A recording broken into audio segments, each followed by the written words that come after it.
Good morning. વાર્ષિક હિસાબના અડધા સુધી દાખલા પહોંચી ગયા છીએ આપણે, પણ પૂર્વ શરૂદેખ છે કે તમે ચોપડી, નોટ, કેલ્ક્યુલેટર, ફૂટપટ્ટી, પેન્સિલ લઈ મેં જે રીતે ખાના પાડેલા છે એ રીતે તમે ખાના પાડજો અને મારી સાથે દાખલો ગણો તો દાખલા ગણવાની મજા કંઈક ઓર આવે. ક્લિયર? તો આપણે જોઈએ. સૌપ્રથમ ઉદાહરણ 5માં જોઈ લઈએ. બરાબર? 5માની અંદર શું કહે છે તે શિવ અને શંકર સરખે હિસ્સે નંદનો વેચતા ભાગીદારો છે. 31/17ના રોજ નીચે આપેલા કાચા સરવૈયા અને હવાલા પરથી વાર્ષિક હિસાબ તૈયાર કરો. બરાબર? તો પહેલાં સૌપ્રથમ શું કરવાનું? કાચા સરવૈયાના સરવાળા ચેક કરી લેવાના. તો જોઈ લઈએ. 3,79,400, 3,79,400 બંને બાજુના સરવાળા સરખા છે એટલે કોઈ ગર્ભિત હવાલો બનશે નહીં. એટલું થઈ ગયા પછી મૂડી ખાતાની જમા બાજુ પર શું લખવાનું? બાકી આગળ લાવ્યા. એટલે આપણે અહીંયા લખીએ બાકી આગળ લાવ્યા. ચાલો. શિવની છે 1 લાખ એટલે શિવમાં લખી દઈએ 1 લાખ અને શંકરમાં લખી દઈએ 1,20,000. શંકરમાં 1,20,000 આ લખાઈ જાય. બરાબર?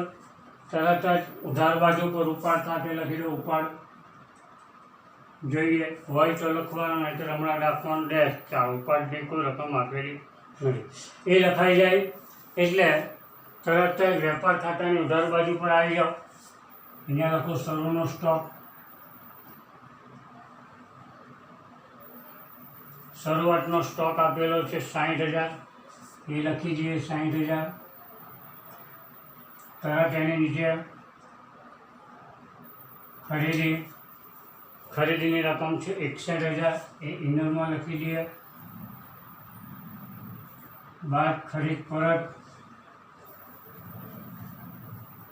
એ ખરીદ પરત એટલે માલ પરત આપેલો હોય એમાં આપેલું હોય તો જોઈ લઈએ. ચાલો. ખરીદ પરત નથી તો કંઈ નહીં કે ડેશ. ચાલો. એની બાદમાંથી રાખીએ અહીંયા 61,000. આ બાજુ પર વેચાણ. ચાલો. વેચાણની રકમ છે 80,000. બાદ વેચાણ પરત આપેલું છે. વેચાણ પરત પણ નથી આપેલું. ચાલો. તો વેચાણ પરતની નીચે અહીંયા બધું ડેશ એટલે બાદબાકી અહીંયા 80,000. ચાલો. આટલું થઈ જાય. આટલું કમ્પ્લીટ થઈ ગયું. ત્યાર પછી જોવાના ગર્ભિત હવાલા. તો કે ગર્ભિત હવાલામાં લોન આપેલી છે. શિવની લોન આપેલી છે એટલે આપણે પહેલાં લોન લખી દઈએ મૂડી દેવા બાજુ પર. તો કે શિવની લોન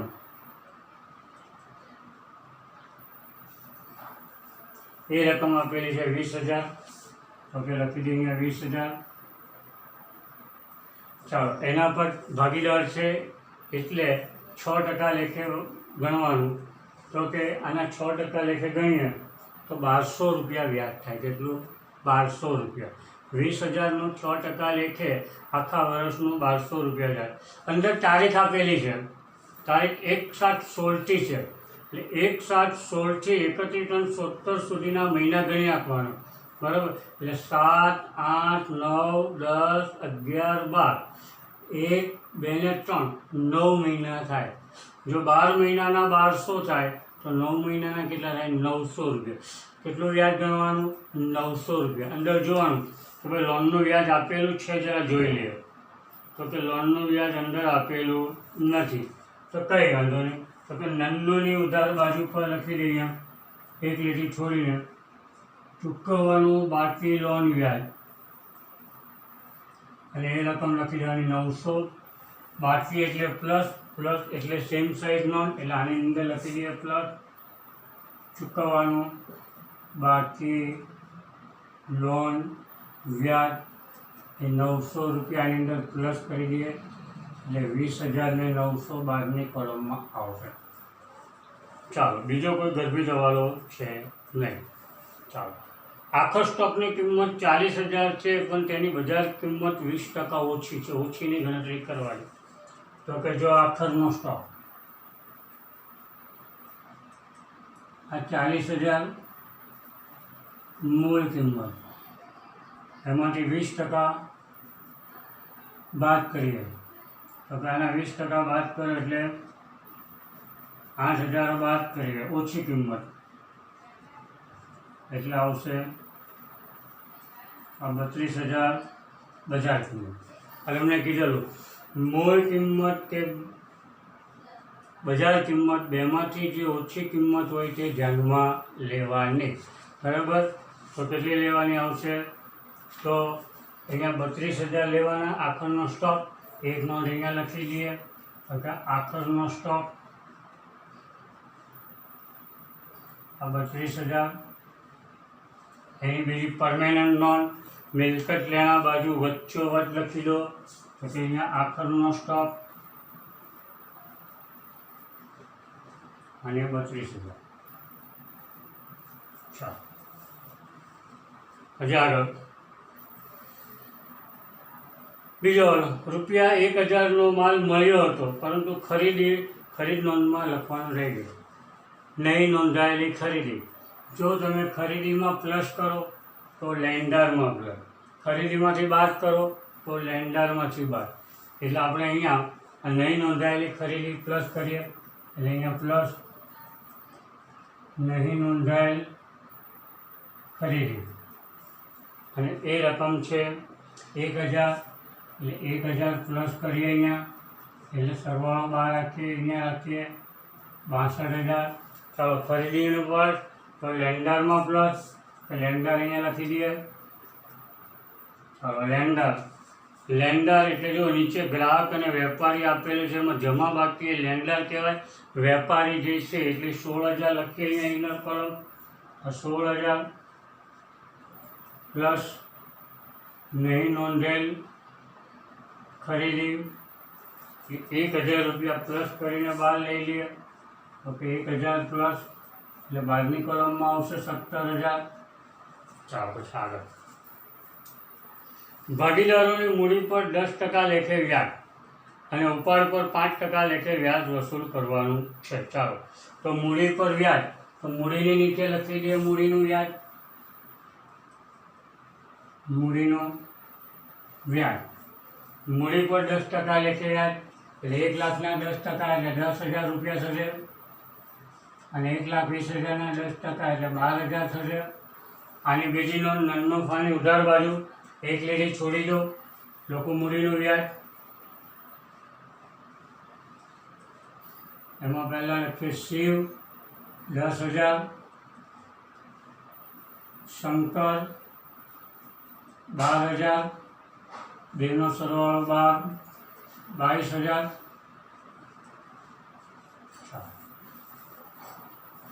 ઉપાડ પર વ્યાજ 5% લેખે વસૂલ કરવાનું છે. ઉપાડ આપેલો નથી પણ નીચે હવાલો તમને લાગુ પડશે. બરાબર? તો ઉપાડનું વ્યાજ જોઈએ તો ઉપાડ આપેલો છે, પહેલાં જોઈ લઈએ. ચાલો ઉપાડ તો છે ને પણ હવાલામાં હશે તો હવાલો પછી જોઈશું. ઉપાડ પરનું વ્યાજ ગાલખાત અનામતની જોગવાઈવાળો હવાલો પછી લઈએ. ચાલો પછી હવાલા નંબર 5 લઈ લઈએ. શિવે 1,000નો માલ અને શંકરે 2,000નો માલ અંગત વપરાશ માટે લીધેલો, જેનું ઉધાર વેચાણ તરીકે નોંધાય. અથવા ઉપાડથી ગયેલ માલ એટલે આમાંથી બાદ કરવાનું હતું, એની જગ્યાએ આમાં આપણે ઉમેરી દીધેલું છે. એટલે આપણે વેચાણમાંથી શું કરવું પડશે? બાદ. અહીંયા લખી દઈએ ઉપાડથી ગયેલ માલ. બંનેના લઈ લઈએ. પેલા 1,000 વત્તા 2,000, 1,000 વત્તા 2,000 એટલે ₹3,000 અહીંયાથી બાદ કરીએ એટલે બહારની કોલમમાં આપી દઈએ ₹77,000. ચાલો એટલે અહીંયા 77,000. ચાલો વેચાણમાંથી બાદ તો દેવાદારમાંથી બાદ તો દેવાદાર લખી દઈએ અહીંયા. ચાલો દેવાદારની રકમ જે છે તે ગ્રાહકવાળામાં 20,000 ઇનર કોલમ બાદ ઉપાડથી ગયેલ માલ 3,000 એટલે આવશે 17,000. હતું શું? ઉપાડથી ગયેલ માલ એટલે ખરીદીમાંથી બાદ થશે, એટલે અહીંયા લખી દઈએ ઉપાડથી ગયેલ માલ આ 3,000 રૂપિયા બાદ કરીએ એટલે 12મી કોલમમાં આવશે 59,000. ઉપાડથી ગયેલ માલ એટલે અહીંયા ઉપાડ જે લખેલું છે એમાં લખી દઈએ. તો ઉપાડ લખી દઈએ આનો 1,000 સીમનો અને શંકરનો લઈએ 2,000. બરાબર. ચાલો હવે પેલો ઉપાડનો વ્યાજવાળો જોઈ લઈએ. બરાબર. તો કે ઉપાડ એ ઉપાડ પર વ્યાજ કેટલું ગણવાનું કીધેલું છે? 5% લેખે વ્યાજ ઉપાડ પર વ્યાજ છે. ઉપાડ તો ચાલો ઉપાડ પર વ્યાજ લઈ લઈએ. એટલે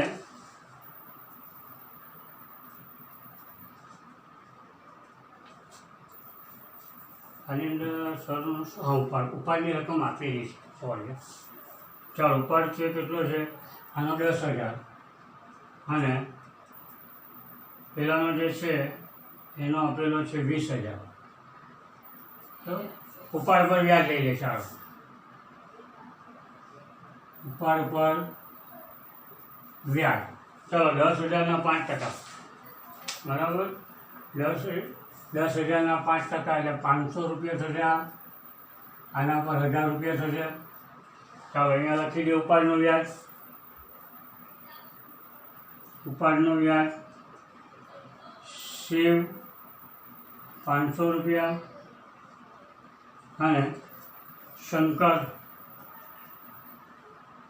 1,000 એટલે 12મી કોલમમાં આવશે 1,500 રૂપિયા. અને પેલો ઉપાડથી ગયેલ માલ પાછો અહીંયા લખી દઈએ. ઉપાડથી ગયેલ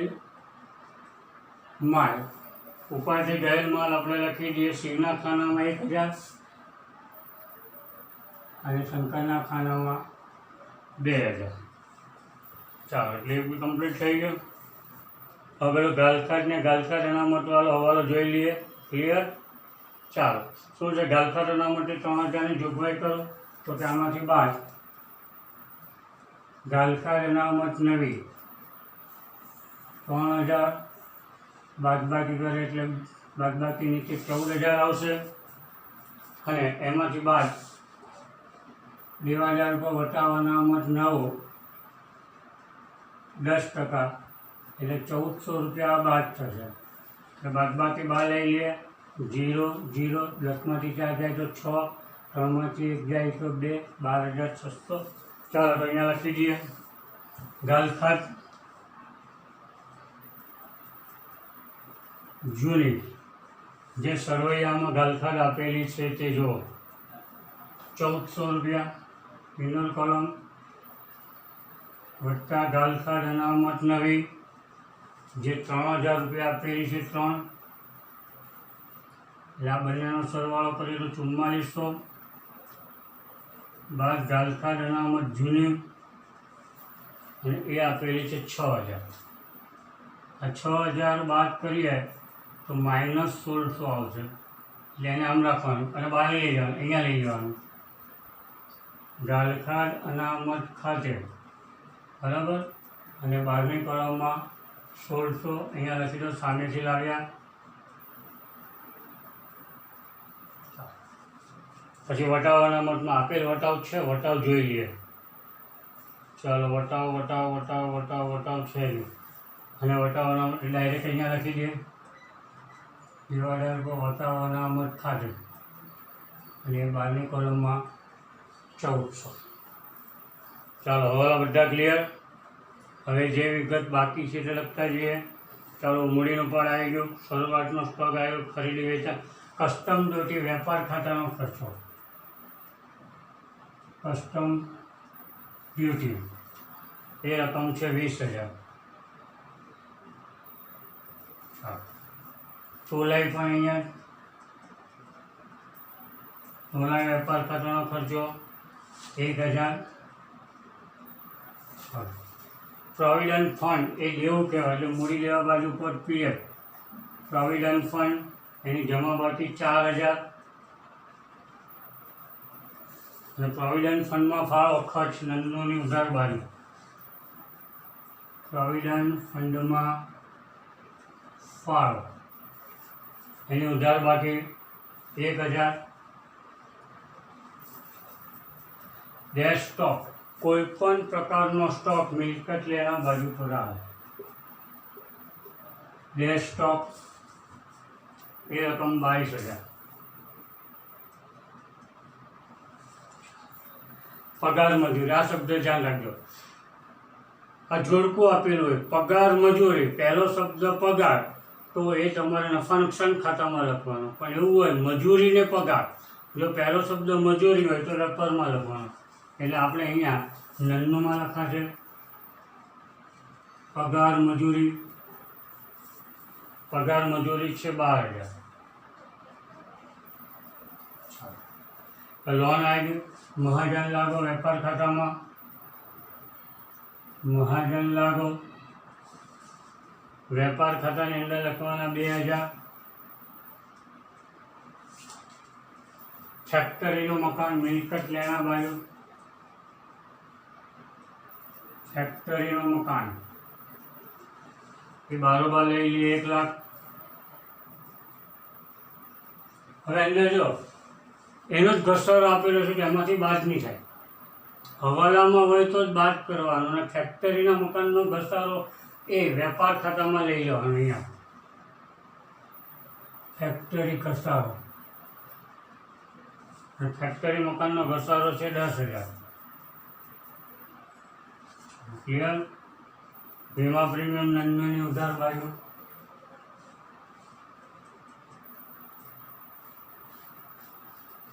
વીમા પ્રીમિયમની રકમ છે 1200 રૂપિયા.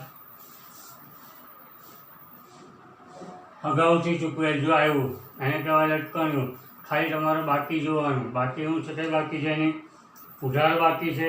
ઉધાર બાકી તો મિલકત લેણા બાજુ પર લખી દો. અગાઉથી ચૂકવેલ વીમા પ્રીમિયમ 600 રૂપિયા.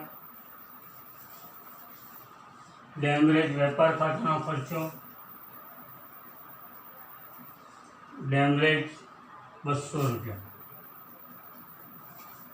ચાલો રોકડ અને બેંક. રોકડની ઉધાર બાકી હોય, બેંકની જમા બાકી હોય તો બેંક ઓવરડ્રાફ્ટ, તો આપણે અહીંયા લખી દઈએ રોકડ. રોકડની કંઈ બાકી છે? ઉધાર બાકી 6000. અને બેંકની જમા બાકી એટલે bank overdraft BOD. Bank overdraft એ 18000.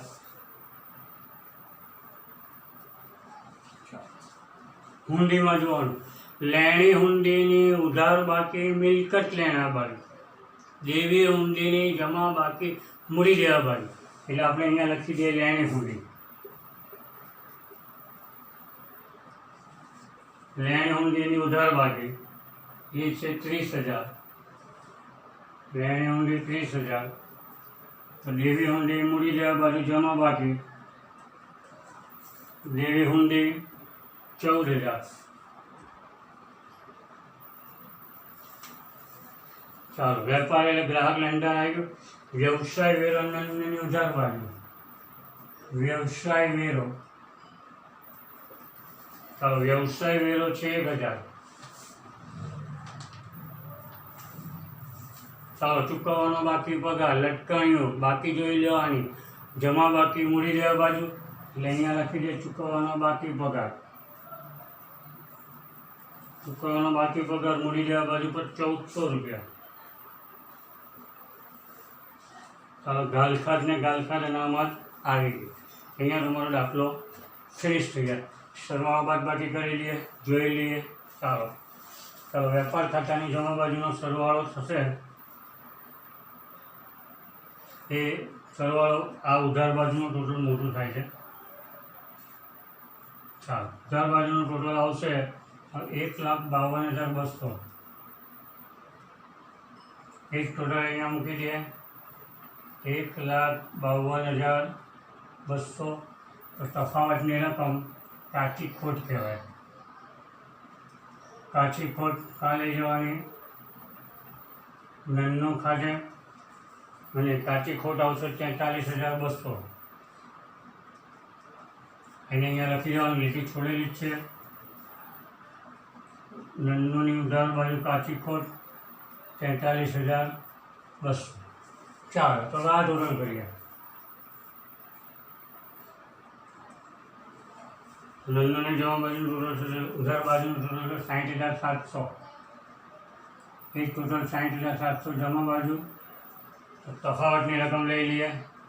તો તફાવતની રકમ આવશે ચોખ્ખી ખોટ, અને ચોખ્ખી ખોટ આવશે 59,100.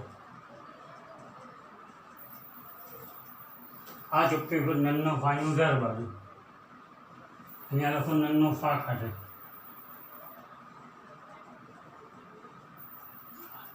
અહીંયા લખીએ ચોખ્ખી ખોટ 59,100. ચાલો આ ટોટલ કરીએ. 59,100 પ્લસ 22,000 એટલે આવશે 81,100. 81,100 અહીંયા લખી દે વહેંચણી પાત્ર ખોટ શિવ શંકર. વહેંચણી પાત્ર ખોટ આવશે 79,600.